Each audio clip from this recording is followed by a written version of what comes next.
नमस्कार. आजचे चिंतन.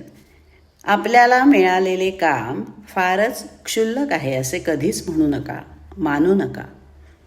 तुमच्या दृष्टीने हातचे काम अमोलिक व सर्वात अधिक महत्त्वाचे असले पाहिजे. हाती घेतलेले प्रत्येक काम अचूक, विलंब न लावता शीघ्र गतीने व नीटनेटकेपणाने करून तडीस न्या.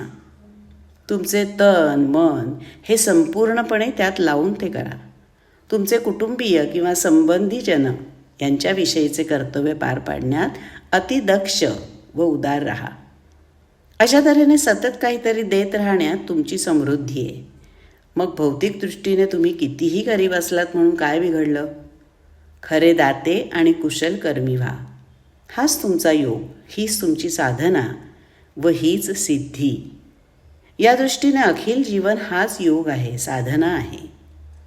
प्रत्येकजण अध्यात्म मार्गावरील प्रवासी साधक आहे. या दृष्टीने आपण आहोत लहान मोठे व बरोबरीचे आपण सर्वच सहधर्मी आहोत. नमस्कार.